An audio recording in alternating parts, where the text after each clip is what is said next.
All right, what's up, everybody? Welcome to another dope edition of the Go Defenders. And real quick, I want to give a toast to my homie Jabari. He just got engaged. He's officially off the I was market. born. Yeah, Put it in the Let's do a rafters. toast. Salute. Salute. We gonna drink. I've been drinking for like 48 hours. It's okay. You should. As long as You these should. motherfucking episodes sound amazing, I'm okay. All right, but today's episode is on a very, very important topic, and that's financial literacy. Yeah. So I want to share a stat with you guys and see where that lands with each one of you all. Okay. So between, let's see, I want to get the time period Oh snap! correct. He done broke his phone out. Between 1992 and 2016, college-educated whites saw their wealth soar by 96%, while college-educated blacks saw theirs fall by 10%. Wow. From 1992 until 2016. Wow. What does that mean to you all?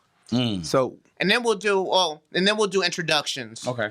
so just throwing that out to kick it off. We do All have a right. guest. We do have a guest. So I'll dive in there. So that just says a few things. First, that the systems that are in place to keep Black and brown people oppressed are working, right? They're working the way they're intended to work.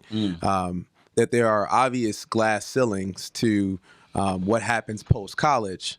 And, there's something happening that's not working and translating. When you look at that statistic and the fact that by 2044, blacks in America will actually have negative net worth, is showing you that despite all of the successes, and I know this because it's part of my job, so graduation rates for blacks has doubled in that same time. College graduation rates have doubled. 33% of blacks are graduating from college now. 23% of Latinx people. And so, yeah, we're getting more degrees, but it's not translating to all of the other measurable indicators of success.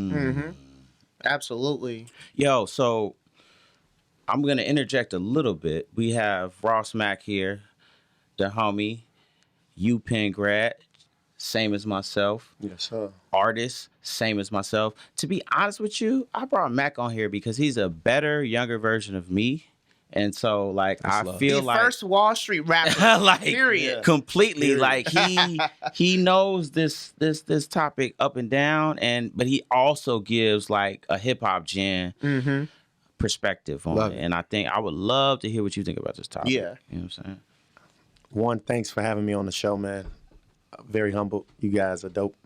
But when I hear that stat, bro, that shit's alarming, bro. Like, Yeah. in actuality, when you think of that, like, how can that be possible? Especially knowing the fact that graduation rates have actually doubled. So in my head, I'm trying to even figure out, like, how has wealth declined over that time frame? And in my head, I'm trying to understand, is it because we just had bad guidance? Is it because, we've taken on more debt? Or is it actually, our investments are just not panning out? I literally can't wrap my head around trying to understand why our wealth has declined. If all you got to do is just put money in the S&P, and over that time frame, it would have went up. Probably, no telling would have gone up. So I'm fucking. You know the ill shocked. thing. You know the ill thing though. What's that? I just read an article. So the article. Remember the article I shared. So we have a Go Defenders like kind of group chat, and I shared the article about how baby boomers have a different perspective. Right. So the baby boomers, so the black baby boomers that made good money, have a perspective that they gave their children that pretty much said like, I worked my way through this.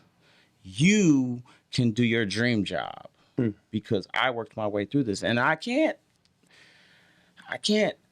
fathom like the stats or anything, but in real life, there's a lot of people in my personal life that I know their parents made a ton of money and they knew their kid were going to get their assets, and that kid kind of blew it. You know what I'm saying? Yeah. Like, not necessarily they blew it like they're homeless or anything, but I'm saying like they went to college, but they acted like every other trust fund kid that was there.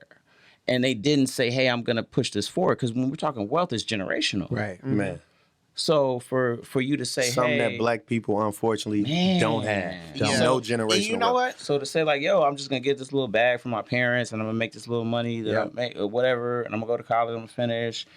But I think I see, when we're talking like diversity, I see people from other races and ethnicities that pursue a different path. Right. In terms of saying, like, I'm going to grow what I was given. I'm going to work from the family business, not I'm going to take from the family business. Right. You know what I'm saying? And so that's part of wealth. Because we all have, like, first generation money is income, Right. but it's not wealth. You know what I mean? Like, our burn rate is terrible. Right. It's not what you make, it's what you keep. Yeah. And so here's the thing. This stat has so many layers behind it that kind of lead to how this has happened. So number one, you know, Black people, we're not participating in the stock market. You know, other ethnicities are. Yeah. Especially white people. Right. Are And we so scared of it, though? Are we scared we of just stuff don't like know that? about it. And, Okay. you know, you Exactly. don't know what you don't know because you Right. don't know it. For lack of So- knowledge, the people shall perish, right? Exactly. On the low, though, plug your IG, because his Instagram, Ross's Instagram, tells a lot. Like, if you just want to know, like, very surfacey stuff, but I'm sure he would answer you if you give him a DM. But plug. Yeah. Plug So real quick, once again, I try to just educate people. I spent 5 years on Wall Street from the South Side of Chicago, so therefore I relate to every type of person. The hoodest person or the most corporate white executive. I've been in the boardroom meeting with them, and as a result, you know, I try to just give back. One thing that Black people, unfortunately, we don't share our resources, bro. Exactly. And that's the so I'm sorry, you told me plug. So I'm Ross Mack. Yeah. I'm Ross So Mack. they can know. They can know. So I am I'm ROSS Ross Mack. MAC. I am ROSSMAC. Yes. But the wildest thing, bro, as us as Black men, Yeah. when you really think of this crabs in a barrel mentality, we don't give back. And Right. at the end of the day, like when you say, you know, us as Black people, maybe we aren't. We don't know nothing about the stock market. You know, what's so funny is I was just sitting there thinking the other day, and I asked my mom, I'm like, oh, gee, whatever happened to them savings bonds? You know what I mean? Like, right. like niggas was getting savings Yeah, I was bonds. talking to my Left and mom right. about mine Bro. too. I'm about to cash and mine. right. Bro, Had a niggas whole was getting bunch. savings bonds. Yeah, my at the age grandmother of- used to give them to me as Yes, a kid. exactly. Yeah, I literally was texting my mom But about that. the wild thing in my head, I'm like, when I looked at it, I'm like, man, that shit. At the end of the day, I'm like, we could have probably did something different with That's that right. money. Yeah. Something with way higher returns on Yeah. it. But obviously, we weren't educated enough. So, That's so as a real. result, you know what I That's mean? so Like real. it's like What you talk about is like what I hear you all saying is like wealth is a mindset. yeah. And it requires education to understand how to amass wealth and then what to do with money and wealth so that it makes money for you. Yeah. And oftentimes we are not in the space to learn. A lot of us, and me included, you know, we still passing the hat to bury grandmama.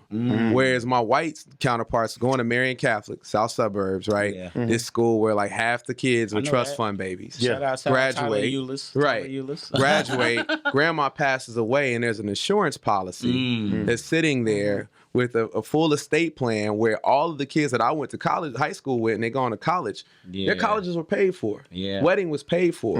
Whereas we taking student loans out, I still got $72,783 left for undergrad and grad. Wait. We know it to the cent. Right. Rewind. Right. Say that number again. $72,738.79 left. I have one loan that's 57 cents that they just won't pay off. Right. And I've paid down 30 of it already. Man. Right. That's my, that's something that's hamstringing me from doing more. You crazy. Right? That's real. I'm getting a PhD right now. And I'm saying for real, like people think education equates to knowing about money. Right. It doesn't. Nope. You know what I'm saying? Like my education in finance came from trial and error. Fact. Gee, I toured for 7-8 years. 100 dates. You know what I'm saying? Yeah, no, here's the And thing. we were buying tour buses. We were renting tour buses for like 20 grand. And them things are guzzling. gas. So, man. but I got homies back in the hood like, yo, you make 10 grand a show. I said, bro, I just blew 9 a of whole bag. I just blew a whole bag. And then I'm trying to like figure out, when I talk to people like you, I think the first time I met you, Mario, I was like, yo, I need to talk to you. And you was like, yo, like what? Because he was a fan of the music. Right. But I was like, forget I the had the music. In-Crowd I'm a album. fan of your skill set. like hard. bro, I don't know what I'm doing. Right. My burn rate was crazy. Right. I'm sitting here, I'm spending like $3,000 a month on food, beverage, clothing. Right. And don't forget Ubers and shit. And the Uber, Oh, it all adds up. no, Uber ain't And this- exist. this I'm old is- school this guy. back I'm in the old day. school. Uber I'm wasn't old around school. yet. I'm old school. Uber wasn't I'm here old yet. school. Yellow cab. Yellow cab. Yellow cab. Yellow cab. Yeah. Or a Yellow car, cab. or a car service. I was in Toronto. I was in wherever I was at. Albuquerque, it didn't Right. matter. Albuquerque. Yellow cab, bro. Bro. I'm talking about it was a different time. But I was making good money. But I'm saying, like, every city I went to, I lived there like this was Chicago. So let me give you the opposite, because while you were doing that, we close to the same age. I'm a pharmaceutical rep here in the city, right? Selling Allegra and Nasacort. And if y'all don't know, I tell people, like, being a pharma rep is the closest thing that you ever gonna get to being in the league if you're not a hooper. Wow. Like you get rings, you get trophies. They flew you, You knew they Kamal flew you from out. back You get I knew flew Kamal out? back then. You get flown I knew Shout out Kamal back Kamal then. Shout out Murray. Kamal. Kamal Murray. Tennis. Amazing guy. Amazing I knew brother. Kamal Amazing back, brother. all of us.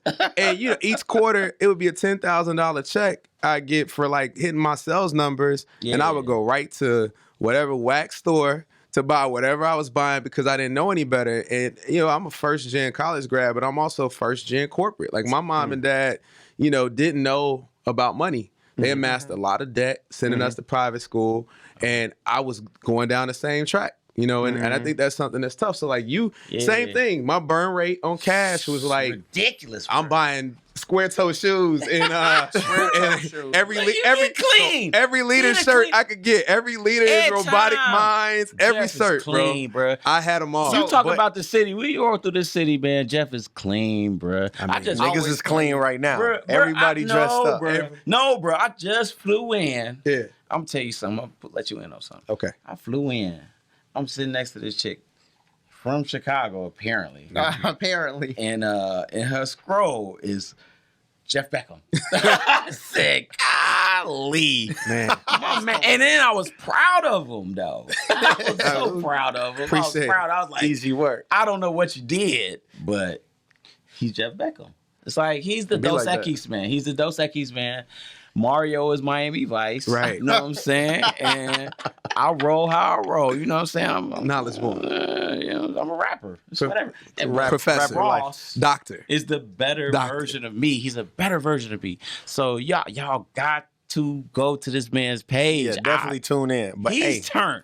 He's acting like he ain't turned, but he's turned. now I'm always teed at all times, but this whole statistic just fucked me up for a Yeah. second. Right. No, Because when Jeff was Yeah. bro, You this might have shit some literally, brown stuff in I our might cup, need but it's a another silver drink. statistic. Wow. Because the wildest part is when you were talking about kind of what your parents have done and like your student debt, and then you were talking about, you know, your white counterparts, you know, their grandparents might have passed away and left them a lump sum. right. Bro, some shit just fucked me up. This Yeah. past week I was in New York visiting one of my my mentors.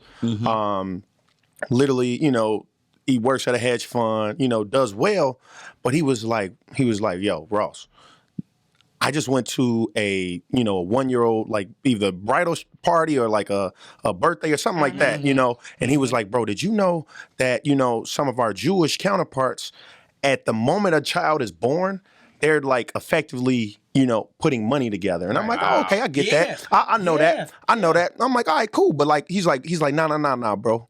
Trust me, it's something different. He was like, bro, real. they're buying insurance policies on a newborn baby. Right. Yeah.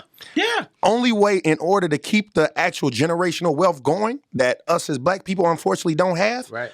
Imagine having a newborn child, putting $10,000 a year. You know, obviously you could break that in for monthly payments, but $10,000 a year from the moment they're born till, you know, you only got to pay for 20 years. Right. He literally, I looked at his plan. I have it on my phone. The shit fucked me up because that was like my counterparts I went to college with. I didn't know text this. me that? Can you Bro, text me that? Yeah, let me send tell you that to me, something. too. The motherfucker told me he's going to put $10,000 a year up until, you know, only for 20 years. Right. And obviously he started late. He like, bro, I just found this shit out. Like my youngest is 3, my oldest is like 10. He was like, bro, I just found this out. But $10,000 a year for 20-year pay, Yeah. Yeah. when they, you know, God willing, you know, they pass away, his children. So he's doing some shit not for him. He's doing some shit for his last name. Generational. Yeah. Bro, in Generational. 70 years, at 75, if, you know, they pass away at 75, their kids, his kids, so this nigga gonna be full-blown dead by then. Full blown dead. But in order to set up the generational wealth, they gonna all inherit separately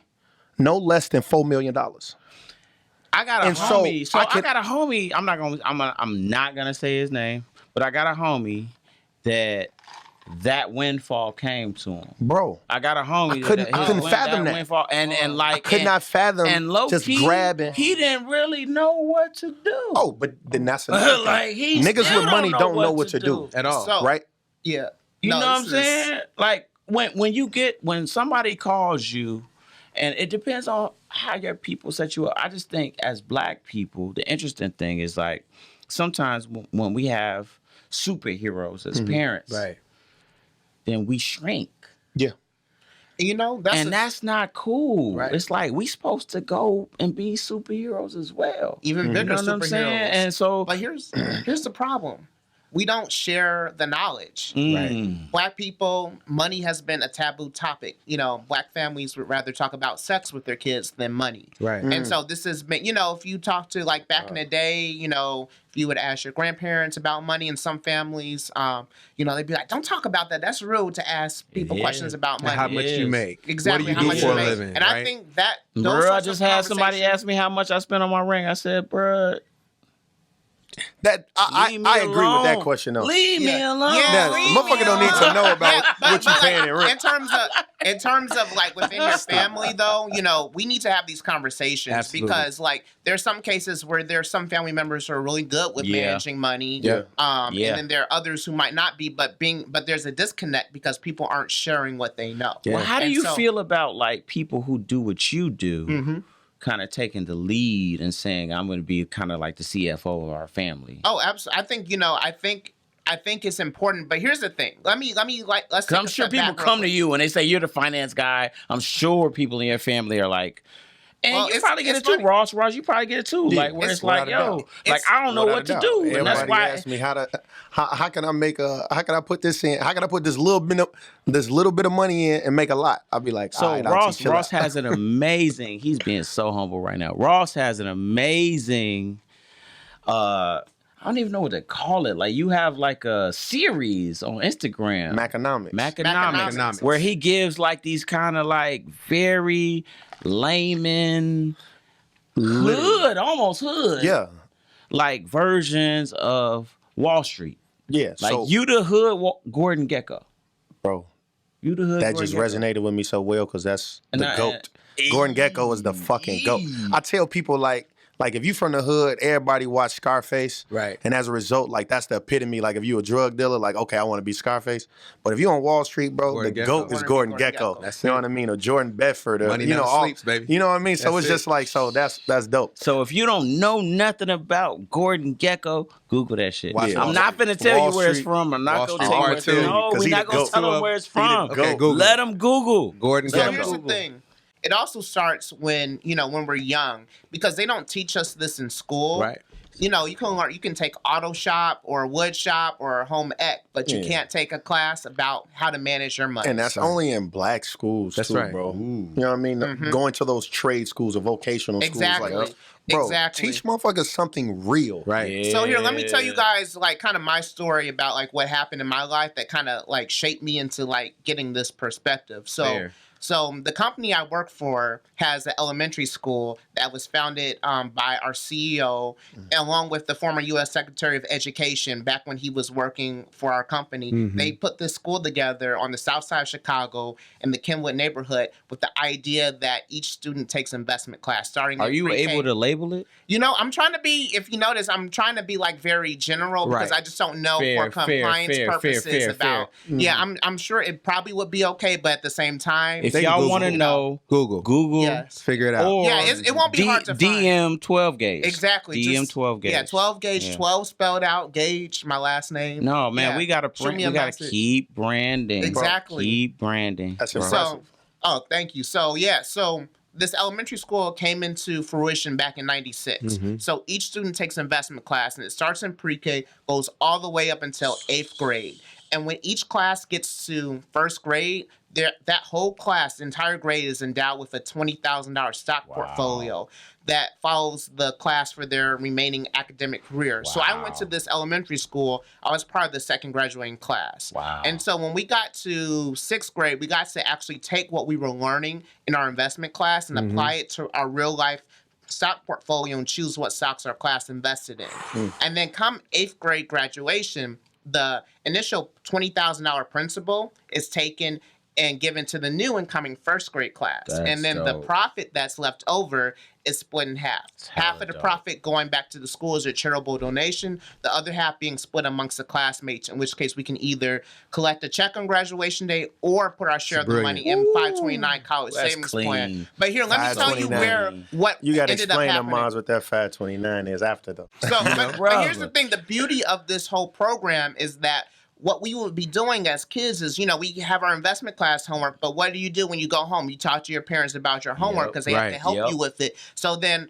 My brother and I, we both went to this school, so we would be, teaching our mom about stocks and the stock market. And so I ended up joining an investment club outside the school called Ujama Junior. And Wow. Ujama is derived from Ujamaa, which is one of the 7 principles of Oh, Kwanzaa, Kwanzaa, cooperative yeah, economics. yeah. And so in Ujama Junior, we started our own investment portfolios, our stock portfolio. So I started this portfolio. When I How was old were you 12. when you did that? 12. 12. 12. I still have this portfolio till that's this day. impressive. This bro. brother, so- this brother is so but not- sharp. Well, The major point is not only did, me and my brother started our own portfolio, but our mom, she started investing in stocks. She started her What's own y'all portfolio. app? Y'all got an app, right? And my Shout brother, out. my brother has an I was gonna app. get a Yes. plug, So my so- brother, he started. He has a fintech startup, and the app is called Rapunzel Investments. What does it do? And it's a stock market Black simulator. owned. So black owned. So it's a stock market simulator, and basically it's a virtual platform that you sign up for via your social media profiles, and so you're able to get $10,000 of virtual dollars to trade with on the stock simulator,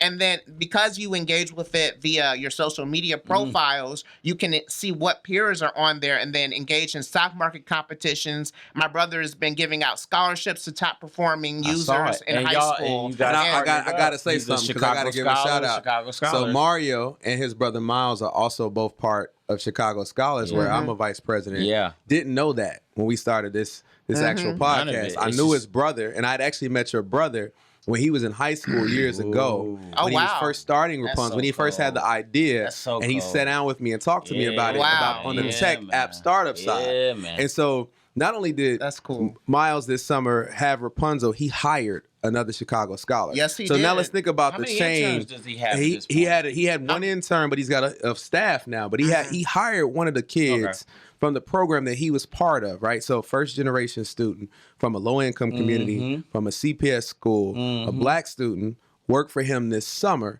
and he's starting to teach that same scholar some of the same principles. So now we're talking about like true cooperative economics. The cycle, Exactly. the full circle Exactly. comes through. Man. that's real. And to actually come back full circle to your first point as to why since, what you say, 1992 to 2016? Yep, exactly. The black income has only went down negative. Yeah. It's because this doesn't exist. Right.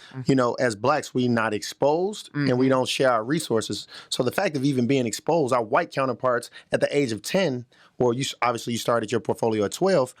At 12, their parents already got portfolios. Exactly. They already got their Exactly. 529 set up. Exactly. And they got they everything. So, bro, that's impressive that you did that. But the fact that not enough people, and that's the reason why I do Maconomics, is because people that look like us aren't informed enough. They're not Exactly. exposed to it. Exactly. And that's what we got to try to just, we got to try to change that entire dynamic. Like, I love that you did it on Instagram too, because I think that like one of the things that's challenges that we have to meet people where they are, Yep. and the way you do it. So like the angle of like having hip hop as a base, and not just like it's good hip hop. So let's like put that out there too. It's not like it's not whack. It's not bogus at all. It's real hip hop, along with economics. Like you've created something that meets people where they are and the digestible points where they can understand it. Because I think like folk get intimidated. Like it's like tech. People are scared of two things. They're scared of money and they're scared of technology in our community. We use it, but we don't use it as a tool. We use it and we drain it. And we realize that money's a tool. Technologies are tools to amass wealth and create other things. And I think that the way you've built your platform, because I call it a platform, is one that like people can understand and get into. Black ingenuity is something that gets slept on. Yeah.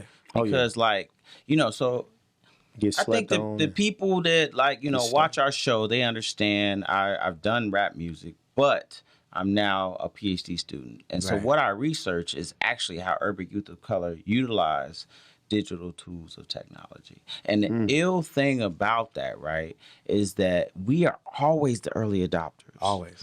We are always We're always the first early with anything. But Anything that's cool or innovative, we did so it. there's an ill Big thing. facts. So there's an ill thing, right? They used to talk about the digital divide. Digital divide. There's no longer the a Jack Daniel's digital honey, divide. that is. It's okay. It's okay. It's okay. The digital divide is now the participation divide. Yeah. So what that means is that certain individuals, they grow up with MacBooks, they grow up with professional tools, but we have mastered the cell phone. That's right. Master. We have mastered Yes, we have. the cell phone, Look but at Hot that's Girl never Summer. called genius. It's always called luck. Right. Have you ever watched a football game and Julian Edelman is heady, he's smart, Crafty. he's intelligent, Right. and Josh Gordon Or is Amari a Cooper. freak. Yeah. Amari Freak Cooper athlete. is a freak of nature. athlete. No, that's real. The way he plants his foot, that Right. was what? The way he moves. Do you think he didn't practice that? The way he moves his hands Do you to think he sell didn't a route. practice that? Are you? It's the are you same kidding thing, me? right? Exact same thing. It's the same thing. Your athletic ability and the way you plan for the game, they might match up. That's why I got to give a shout out to like companies like Facebook, because what they're doing in the community, they have a program called Level Up. And so what we did, we took 30 high school seniors into Facebook to learn how to use Mojo and their digital ad platform to learn how to do it for local businesses. So now these kids, 30 kids from the South Side, West Side, are going back in their neighborhoods and they know how to use Facebook to make money. Okay. And so there are companies, but to your point, I think one of the things that happens, like it's happening in small pockets, and we have to figure out how to scale that. That's Fair. it. That's it. That's all. You know, and I sure. look at, so if you look at the biggest teacher of our kids today, right? Yeah. I know growing up for me, the thing that was most attainable that I could even fathom was being a ball player rather than being the next lawyer, or doctor, or Ooh, financier. and let's unpack And that so- for 2 seconds, too. By the way, keep talking. I want to go into and that. as a result, it wasn't until Jay-Z came with 444 that the entire concept of investing started to sound cool. Right. And that's kind of like what I'm on some economic shit. Like, Jay-Z was 40 when he thought like, oh shit, Yeah. I should have, bought that piece of art, or I should have bought that crib in Dumbo. Right. And so when we think about moving forward and like empowering our black people, for me, as a musician, I'm trying to do it through the music simultaneously, making good shit, but using that platform to educate mods. Absolutely. And I think that's a very important point because just getting that exposure through the school that I went to made me want to think about a career in the financial services industry. And the reason why there are not a lot of black people or people of color in general in this industry is because we don't have people who look like us in this industry. We don't have our aunts and uncles in this industry. And then even when we get in this industry, this is another factor into that statistic. When we get into this industry, it's hard for us to move up. Like we'll make it to a certain point, but then we hit a ceiling. Like we might make it to VP, but we're not getting to like the C-suite and we're not getting on these corporate boards. That's so And then, dope. and these public companies don't have people that look like us on their boards. And when they do, it's the same people. Like they put the same folk on the boards, multiple Exactly. boards, and then everything's on their back to be the like be all end alls of diversity, equity, inclusion for these companies. Yep. And that's why like we know like college is not enough. It's not. It's not enough anymore. It's not enough. It's the network. And to you said something earlier, skill development. So when I talk to the college students at Chicago Scholars, I always say there's 2 things that you need to do when you go to school. You need to build a network, and you need to get skills beyond your degree. Because all your degree does is tell an employer or tell a bank when you're looking for a loan for entrepreneurship that you can actually do the work. You have the aptitude to do the work. And but those you don't quit. certifications and you saying, oh, I can code or I know how to manage all money about the network. or I can write. Whatever skill mass with your network is what leads to wealth. And so like we have to teach our kids that like the degree isn't enough. But when you're first gen or you're from a low income community, you just trying to go through school to graduate, what they say, thank you, Lordy. Like you're just trying to get through school because you got your head down with your pen in your hand Chances are trying to your get parents through. ain't do it, so you the first time. That's right. And you might be leaning, your people might be asking for so much from you. Like you might be on some survivor's remorse. Yeah. But Mario, I think you should close this episode. All right, yeah. So, this is a very important topic, and the conversation, even though this episode is about to end, the conversation does not stop here. This is just the beginning, because we need to talk about it, and we need to create opportunities for our people. Yeah. Because, they're not going to give us these opportunities, so we need to empower ourselves and then spread the knowledge amongst each other. Yeah. For sure. And So- keep that conversation going, like on our YouTube channel. Drop us a comment below. Drop a comment on YouTube. Send drop us a comment. DM. Send us a All message that. on Instagram. Y'all got us. I am Ross Mack is next to me. Yes, You know what I'm sir. saying? And make sure you hit him, bro. Yeah, And facts. plug your And joint. so my name Ross Mack, once again, a Wall Street rapper. Follow me at I'm Ross Mack. No A right there. I'm Ross Mack on all socials. And be, like you say, like at the end of the day, when you share a DM, everybody gonna share a fight or, share this. Share something to empower somebody that look just like you, Love it. educate them. Fair. You know what I mean? And let's keep moving. Let's keep building and growing our people. Yes, sir. Go Defenders. We out. Another episode. That's it. We done. Peace. Yes, sir.